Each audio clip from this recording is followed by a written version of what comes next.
നമസ്കാരം. ഫിറ്റ്നസ് ലോകത്തെ തത്വങ്ങൾക്കും അതിരുകൾക്കും വെല്ലുവിളി ഉയർത്തിക്കൊണ്ട് റഷ്യയിൽ നിന്നും പുറത്തു വന്ന ഒരു ദുരന്ത വാർത്ത ലോകമെമ്പാടുമുള്ള ആരോഗ്യ പ്രവർത്തകർക്കിടയിൽ ചർച്ചാ വിഷയമായിരിക്കുകയാണ്. ശരീരഭാരം കുറയ്ക്കുന്നതിനുള്ള തന്റെ പ്രത്യേക പരിപാടിയെ ആകർഷകമാക്കാൻ വേണ്ടി അത്യധികം അപകടകരമായ ഒരു ഈറ്റിംഗ് ചലഞ്ചിൽ പങ്കെടുത്ത പ്രമുഖ റഷ്യൻ ഫിറ്റ്നസ് പരിശീലകനും ഇൻഫ്ലുവൻസറുമായ ദിമിത്രി യുനാൻസിൻ ഉറക്കത്തിൽ മരണപ്പെട്ടു. റഷ്യയിലെ ഒറൻബർഗ് നഗരത്തിൽ നിന്നുള്ള ദിമിത്രി ചലഞ്ചിന്റെ ഭാഗമായി കുറഞ്ഞത് 25 കിലോ ഭാരം വർദ്ധിപ്പിക്കുവാനാണ് ശ്രമിച്ചത്. ഈ രീതിയിലൂടെ ഭാരം കൂട്ടിയ ശേഷം അത് തന്റെ ക്ലയന്റുകൾക്കൊപ്പം കുറച്ച് ഒരു മികച്ച ശാരീരിക മാറ്റം പ്രദർശിപ്പിക്കുകയായിരുന്നു അദ്ദേഹത്തിന്റെ ലക്ഷ്യം. തന്റെ ഈ മാരത്തൺ ചലഞ്ചിനായി ദിമിത്രി ആഴ്ചകളോളം ജങ്ക് ഫുഡും ഹൈ കലോറി ഭക്ഷണങ്ങളുമാണ് പ്രധാനമായും കഴിച്ചത്. പീപ്പിൾ റിപ്പോർട്ട് പ്രകാരം അദ്ദേഹം ദിവസവും 10,000 കലോറിയിൽ അധികം ആഹാരം കഴിച്ചിരുന്നു.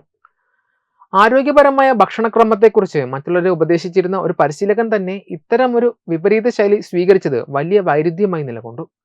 ഓറൻബർഗ് ഒളിമ്പിക് റിസർവ് സ്കൂളിലെയും സെന്റ് പീറ്റേഴ്സ്ബർഗിലെ നാഷണൽ ഫിറ്റ്നസ് യൂണിവേഴ്സിറ്റിയിലെയും ബിരുദധാരിയായ യുവാൻസിൻ ഒരു പതിറ്റാണ്ടിലേറെയായി റഷ്യയിലെ സമ്പന്നർക്ക് വ്യക്തിഗത പരിശീലകനായി പ്രവർത്തിച്ചു വരികയായിരുന്നു.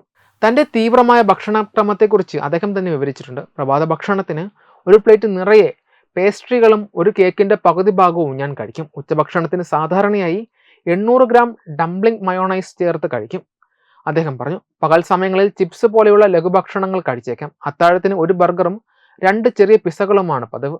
അത് കഫയിൽ നിന്ന് അല്ലെങ്കിൽ ഓർഡർ ചെയ്തോ കഴിക്കും. ഇത്രയും വലിയ അളവിലുള്ള കൊഴുപ്പും പഞ്ചസാരയും അടങ്ങിയ ഭക്ഷണങ്ങൾ ഒരാളുടെ ശരീരത്തിൽ, പ്രത്യേകിച്ച് ഹൃദയത്തിൽ ഉണ്ടാക്കുന്ന ആഘാതം വളരെ വലുതാണ്.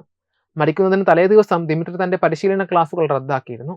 തനിക്ക് അസുഖമുണ്ടെന്നും ഡോക്ടറെ കാണുവാൻ പോകുകയാണെന്നും അദ്ദേഹം സുഹൃത്തുക്കളെ അറിയിച്ചു. എന്നാൽ വെല്ലുവിളി തുടങ്ങി 1 മാസം പിന്നിട്ടപ്പോഴേക്കും അദ്ദേഹം 13 കിലോ ഭാരം വർദ്ധിപ്പിച്ച് 105 കിലോയിലെത്തിയിരുന്നു.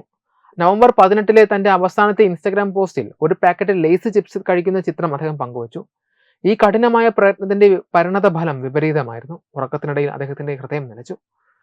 ന്യൂയാൻസിന്റെ ഈ അപ്രതീക്ഷിത മരണം സോഷ്യൽ മീഡിയയിൽ വലിയ ചർച്ചകൾക്ക് വഴി തുറന്നു. നിരവധി പേർ കുടുംബാംഗങ്ങളെ അനുശോചനം അറിയിച്ചപ്പോൾ ഈ സംഭവം സമാനമായ തീവ്ര വെല്ലുവിളികൾ ഏറ്റെടുക്കാൻ ശ്രമിക്കുന്നവർക്കുള്ള ഒരു പാഠമാണെന്ന് പലരും അഭിപ്രായപ്പെട്ടു. ഇത്തരം സിദ്ധാന്തങ്ങൾ പ്രായോഗികമായി തെളിയിക്കാതിരിക്കുന്നതാണ് നല്ലത്. അദ്ദേഹത്തിന്റെ ആത്മാവിന് നിത്യശാന്തി ലഭിക്കട്ടെ എന്നാണ് ഒരു ഉപയോക്താവ് സമൂഹ മാധ്യമത്തിൽ കുറിച്ചത്.